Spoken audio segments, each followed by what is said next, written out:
मुख्तसर अहकाम। नमाज पंजगाना कैसे पढ़ें? हर मुसलमान पर वाजिब है कि दिन में 5 बार नमाज पढ़े। ये पंजगाना नमाजें एक दूसरे से बहुत मुशाबे हैं और सिर्फ उनके अदद और कैफियत क़राअत में थोड़ा सा फ़र्क है। सुबह की 2 रकत, ज़ोहर की 4 रकत, असर की 4 रकत, मगरिब की 3 रकत और इशा की 4 रकत। हर रकत में एक क़याम, एक रुकू और 2 सजदे हैं।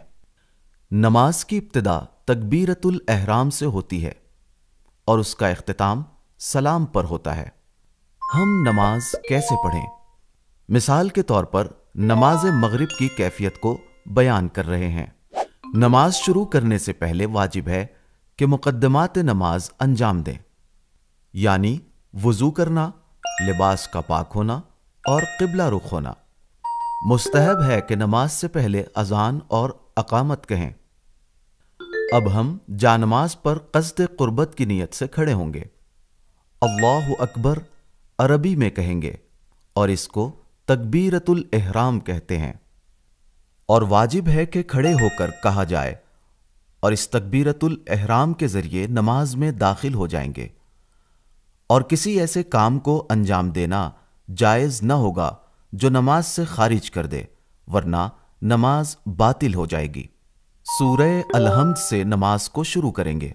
उसके बाद कुरान करीम का कोई एक सूरा मुकम्मल पढ़ेंगे और ये सही अरबी ज़बान में पढ़ा जाएगा, इस हालत में कि नमाजी का बदन सुकून की हालत में हो। और वाजिब है कि सूरे के कलमात को ज़बान से अदा किया जाए, सिर्फ दिल में तसव्वुर करना नहीं होगा। अगर नमाज पढ़ने वाला मर्द है तो वाजिब है कि सूरे को बुलंद आवाज से पढ़े, इसलिए कि यह नमाज मगरिब है। क़राअत के बाद रुकू है, जो कि क़राअत के इख्तिताम के बाद कुछ सेकंड्स के बाद झुकेंगे और उसकी कैफियत यह होगी कि दोनों हथेली घुटनों पर हो और इस हालत में सुब्हाना रब्बियल अज़ीम व बिहम्दिह एक बार कहना काफ़ी है। फिर रुकू से सर उठाएंगे और सीधे खड़े हो जाएंगे और खड़े होने के बाद सजदे में जाएंगे। सजदे में वाजिब है कि पेशानी उस चीज पर रखी जाए जिस पर सजदा करना सही है और इस हालत में जरूरी है कि दोनों हाथ की हथेली, दोनों घुटने और दोनों पैर के अंगूठे जमीन पर हों और इस हालत में एक बार कहें सुब्हान रब्बियल अअला व बिहम्दिह। फिर सजदे से सर उठाएंगे और कुछ सेकंड्स के लिए बैठेंगे, फिर दोबारा सजदे में जाएंगे, बिल्कुल पहले सजदे की तरह, और जिक्र सजदा दोहराएंगे। यह बात जानना जरूरी है कि हर रकत में 2 सजदे होते हैं। सवाल: क्या सजदे में पेशानी किसी भी चीज पर रखी जा सकती है? नहीं, हर चीज पर नहीं। सजदे के लिए शर्त है कि पेशानी उस चीज पर रखी जाए जो जमीन से हो या जमीन से उगने वाली हो, लेकिन ये उगने वाली चीज खाने या पहनने वाली ना हो। लिहाजा मिट्टी, रेत, कंकरी, ढेला, लकड़ी, न खाए जाने वाले दरख्त का पत्ता, यहां तक कि वो कागज जो लकड़ी से बनाया गया हो, उस पर सजदा किया जा सकता है।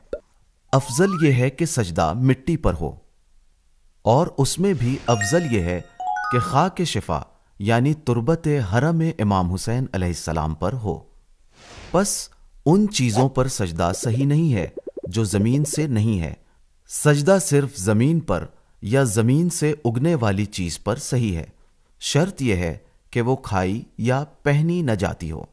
नमाज में इन चीजों का ख्याल रखना जरूरी है।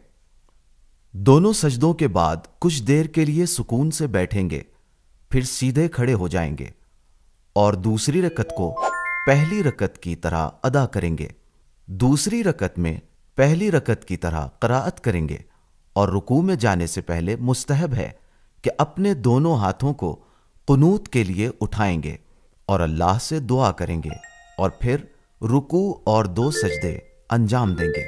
दूसरे सजदे से सर उठाकर इत्मीनान से बैठेंगे और तशहुद पढ़ेंगे जो कि दूसरी रकत में वाजिब है। तशहुद, अशहदु अल्ला इलाहा इल्लल्लाहु वहदहु ला शरीका लह व अशहदु अन्ना मुहम्मदन अब्दुहु व रसूलुहु अल्लाहुम्मा सल्लि अला मुहम्मदिन व आलि मुहम्मद। फिर तीसरी रकत के लिए खड़े होंगे और ये मगरिब की आखिरी रकत है। इसमें आपको इख्तियार है कि सूरह अलहम्द पढ़ें या तस्बीहात अरबा को धीमी आवाज में 3 बार तकरार करें। और तस्बीहात अरबा ये हैं: सुब्हानल्लाहि वल्हम्दुलिल्लाहि वला इलाहा इल्लल्लाहु वल्लाहु अकबर। उसके बाद रुकू और 2 सजदे अंजाम देंगे जैसे पहले अंजाम दे चुके हैं। फिर बैठेंगे और एक बार तशहुद पढ़ेंगे। उसके बाद बिला फासला सलाम पढ़ेंगे। अस्सलामु अलैका अय्युहन नबिय्यु व रहमतुल्लाहि व बरकातुहु, अस्सलामु अलैना व अला इबादिल्लाहिस सालिहीन, अस्सलामु अलैकुम व रहमतुल्लाहि व बरकातुहु। और इस तरह से अब आपकी मगरिब की नमाज मुकम्मल हो गई। बकिया नमाज पंजगाना एक दूसरे से बहुत मुशाबे हैं, सिर्फ नमाज की रकअतों की तादाद में फ़र्क है। ये बात जानना ज़रूरी है कि नमाज ज़ुहर और नमाज असर को मर्द और औरत दोनों धीमी आवाज़ में पढ़ेंगे। मर्द हजरात नमाज सुबह की 2 रकअतों में और नमाज मगरिबो इशा की पहली 2 रकत में क़राअत बुलंद आवाज़ से करेंगे। वो चीज़ें क्या हैं जो नमाज को बातिल कर देती हैं? नंबर 1, ऐसा काम करना जो वजू को बातिल कर दे, वो नमाज को भी बातिल कर देता है, जैसे रियाह खारिज करना, पेशाब पाखाना करना, सोना वगैरह। नंबर 2, अरकान नमाज को जानबूझकर या भूलकर कम या ज्यादा करना। अरकान नमाज ये हैं: नियत, तकबीरतुल एहराम, क़याम, रुकू से पहले क़याम, रुकू और 2 सजदे। नंबर 3, जानबूझकर क़िबले से मुंह मोड़ना। नंबर 4, नमाज में हाथों को बांधना। नंबर 5, जानबूझकर नमाज में बात करना। नंबर 6, सूरह फातिहा के बाद जानबूझकर आमीन कहना। नंबर 7, जानबूझकर या इस्तरारी तौर पर हंसना और कहकहा लगाना, लेकिन तबस्सुम में कोई हरज नहीं है। नंबर 8, दुनियावी उमूर के लिए जानबूझकर गिरिया करना। नंबर 9, नमाज के दरमियान खाना पीना। तकब्बल अल्लाह, आपकी नमाज मुकम्मल हो गई। अब जब आपकी नमाज मुकम्मल हो गई है तो तस्बीह हजरत फातिमा ज़हरा सलामुल्लाह अलैहा को पढ़ना न भूलें, और वो यूं है: 34 मरतबा अल्लाहु अकबर, 33 मरतबा अल्हम्दुलिल्लाह और 33 मरतबा सुबहान अल्लाह। तवज्जो, ये वीडियो आयतुल्लाह उज़्मा सिस्तानी दामाजिल्लहु के फतवे के मुताबिक है, जिसे आसान अंदाज में पेश किया गया है। बराए मेहरबानी मजीद तफसीलात के लिए आयतुल्लाह सिस्तानी दामाजिल्लहु की तौज़ीहुल मसाइल की जानिब रुजू करें या किसी आलिम दीन और मसले से आगाह शख्स से दरियाफ्त करें। हादी टीवी।